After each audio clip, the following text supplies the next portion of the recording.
इस पद पर अब सोशल अड्डा पर थोड़ा रुकते हैं और आज के मुद्दे पर लोगों की राय जानते हैं। सोशल अड्डा में आज का मुद्दा ब्रेकअप से जुड़ा हुआ है, जिसका अनुभव ज्यादातर युवा करते हैं। ब्रेकअप से युवा इस कदर मायूस हो जाते हैं कि वो अपना मानसिक संतुलन खो बैठते हैं और सुसाइड जैसा खतरनाक कदम तक उठा लेते हैं। ब्रेकअप से जुड़ी इन्हीं बातों को ध्यान में रखते हुए न्यूजीलैंड की सरकार ने एक अनोखा अभियान शुरू किया है। आपको बता दें कि न्यूजीलैंड में ब्रेकअप से मायूस युवाओं की मदद के लिए सरकार ने लव बेटर नाम का एक अभियान चलाया है। इसके जरिए 16 से 24 साल के युवाओं को ब्रेकअप होने वाले डिप्रेशन से बचाने की मुहिम चलाई जा रही है।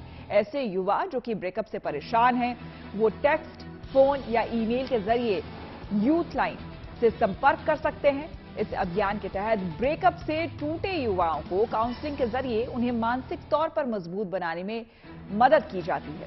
इस कैंपेन को न्यूजीलैंड में भारतीय मूल की सामाजिक विकास मंत्री प्रियंका राधाकृष्णन ने शुरू किया है। पिछले साल यानी कि 2022 में कैंटर रिसर्च ग्रुप ने न्यूजीलैंड में ब्रेकअप के शिकार होने वाले युवाओं पर एक रिसर्च रिपोर्ट तैयार की थी। रिपोर्ट में पाया गया कि न्यूजीलैंड के 16 से 24 साल के 80% युवा रिलेशनशिप में हैं। इनमें से 87% ब्रेकअप का शिकार बनते हैं और इनमें से ज्यादातर खुद को अलग अलग तरह से नुकसान पहुंचाते हैं। रिसर्च ग्रुप की ये रिपोर्ट जब न्यूजीलैंड की social development minister Priyanka Radhakrishnan के पास पहुंची तो उन्होंने इस पर चिंता जताई। प्रियंका राधाकृष्णन ने कहा कि युवा ही तो देश का भविष्य होते हैं। अगर वो खुद को ही नुकसान पहुंचाएंगे तो इससे आखिरकार देश को ही नुकसान होगा।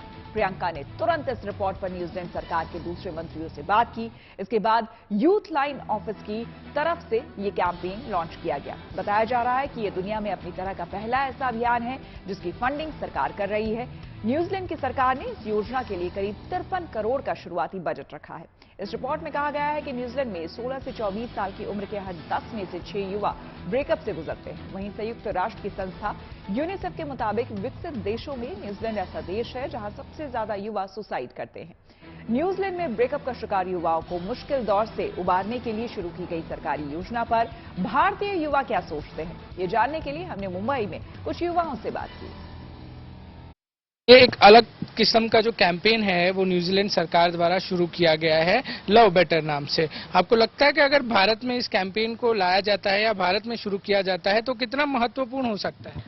ओके, मेरे हिसाब से तो बहुत ज़रूरी है लेके आना, क्योंकि हमारा अभी इंडिया का पॉपुलेशन भी ज़्यादा है एंड ऐसा नहीं है कि लोग प्यार का लव फेलियर्स होता है, ठीक है, होता है एंड लोग डिप्रेशन में चले जाता है एंड फ्यू पीपल का एक्सटिंक्ट भी है कि वो लोग सुसाइड भी करते हैं। ओके, एंड हमें थोड़ा एक स्टेप आगे लेना है and we have to bring some awareness, थोड़ा लोग को समझाना है कि इस चीज़ों से, डिप्रेशन से कैसे बाहर आना है, कैसे एक दूसरे को हेल्प कर सकते हैं इसके ऊपर एंड ये सब चीज़ सबको पहुंचाना है and it will be better.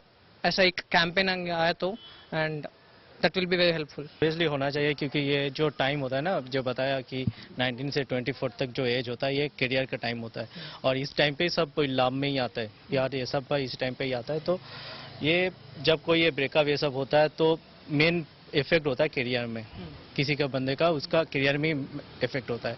तो उस टाइम पे उसका काउंसलिंग करना ये सब करना बहुत जरूरी होता है, नहीं तो पूरा उसका करियर इफेक्ट हो सकता है।